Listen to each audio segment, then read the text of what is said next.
Hai, apa kabar kaum militan Koska TV yang mencintai Indonesia tanpa dusta? Terima kasih telah berbagi baik dengan memencet tombol subscribe dan menaruh jempol like di channel ini. Ayo bergerak agar bangsa Indonesia tidak jadi tamu di rumah sendiri.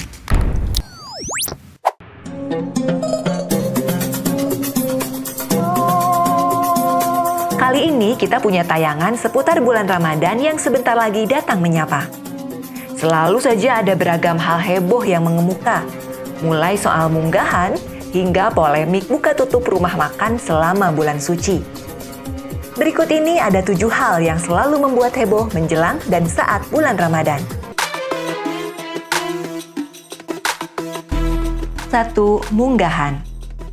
Setiap akan memasuki bulan Ramadan, masyarakat Indonesia menyambutnya dengan beragam cara. Di Jawa Barat misalnya, ada tradisi munggahan yang dilakukan sekitar 1 pekan atau paling tidak 3 hingga 1 hari jelang Ramadan.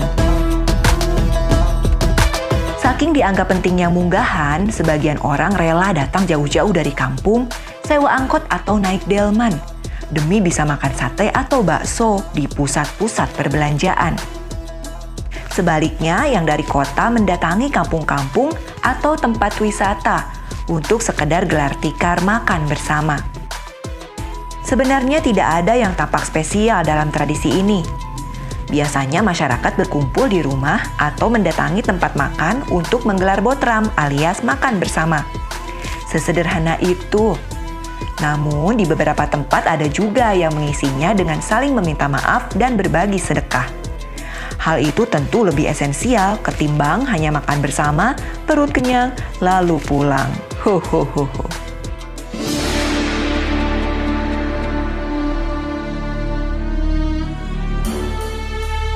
2. Sembako mahal.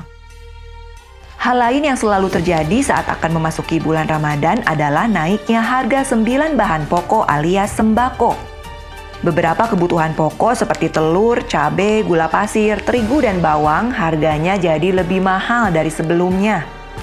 Kenaikannya antara Rp1.000 sampai Rp10.000 per kilogram. Kenaikan harga sembako menjelang Ramadan dianggap lumrah terjadi. Biasanya memang seperti itu. Sepekan sebelum Ramadan naik, lalu turun lagi memasuki pertengahan bulan, dan naik lagi saat mendekati Lebaran. Haduh, kok jadi mirip roller coaster ya? Tapi tahun ini ada yang berbeda. Ada yang membuat heboh duluan, yaitu langka dan mahalnya harga minyak goreng. Tak sedikit masyarakat yang harus antri panas-panasan hanya untuk mendapatkan 2 liter minyak goreng. Hei, bagaimana bisa Indonesia yang merupakan negara penghasil sawit terbesar di dunia bisa mengalami kelangkaan minyak goreng? Oh please, jangan tanyakan itu. Karena menterinya sendiri pun tidak tahu kenapa begitu. Kita lanjut saja ke nomor 3 yang selalu heboh di jelang atau saat Ramadan, yaitu polemik soal buka tutupnya rumah makan. Dari tahun ke tahun, bahasan tentang yang satu ini tidak pernah tuntas. Selalu ada pro kontra yang mengemuka. Ada yang menuntut agar rumah makan tutup selama Ramadan, tepatnya mulai pagi sampai sore. Namun, tak sedikit pula yang menentang usulan tersebut. Mereka yang keberatan karena beralasan tidak semua orang berpuasa di bulan Ramadan. Bukan hanya non-muslim, yang muslim juga banyak yang tidak bisa puasa lantaran berbagai sebab, mulai sakit hingga sedang dalam perjalanan jauh. Kalau kamu ada di kubu mana? Apapun pendapatmu, selama mampu, puasanya tetap jalan ya. 4. Ngabuburit. Nah, kalau aktivitas yang satu ini pasti selalu ada di bulan Ramadan. Ngabuburit atau jalan-jalan sore seolah menjadi menu wajib yang tidak boleh ketinggalan.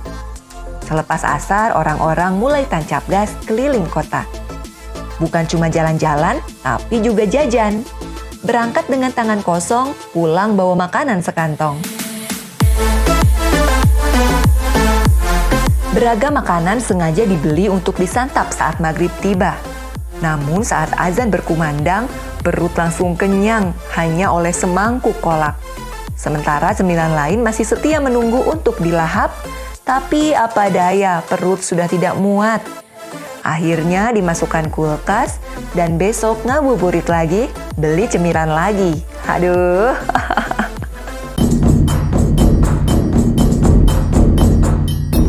5. Bangunin sahur.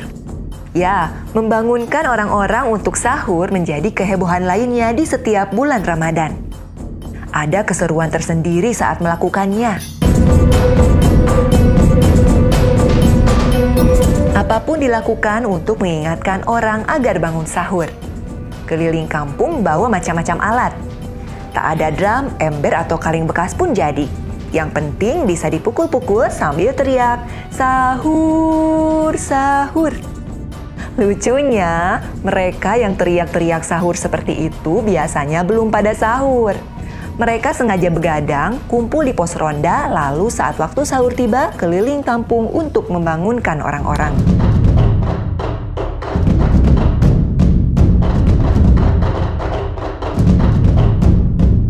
Kendati tidak semua orang dibuat nyaman oleh cara berisik seperti itu, hingga kini aktivitas tersebut masih dilakukan di banyak tempat.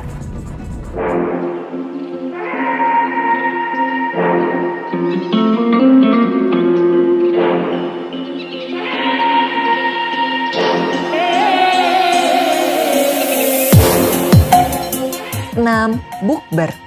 Nah, ini dia agenda wajib yang juga selalu ada di bulan Ramadan. Bukber alias buka puasa bersama. Ramadan sepertinya terasa hambar jika tanpa bukber. Malah ada yang menjadikannya sebagai agenda rutin tahunan.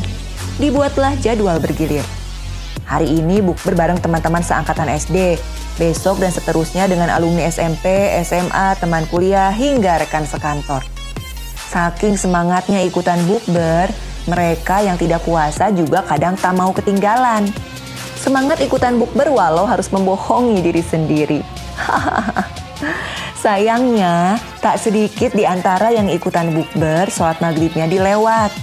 Terlalu asik ngumpul, ngobrol kesana kemari, tahu-tahu sudah malam. Pulang ke rumah perut sudah kenyang, capek, rebahan, dan tertidur. Sholat Isya pun jadi korban. Aduh.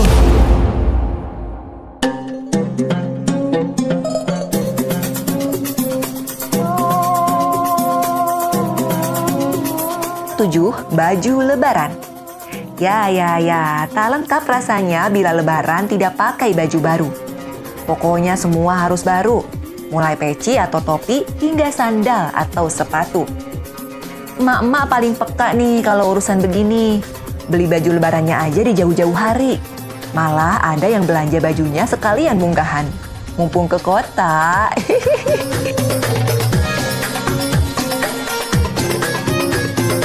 Alasan paling masuk akal kenapa emak-emak belanja baju lebaran di jauh-jauh hari itu lantaran di penghujung Ramadan ritualnya sudah lain lagi, yakni membuat kue dan makanan khas lebaran lainnya.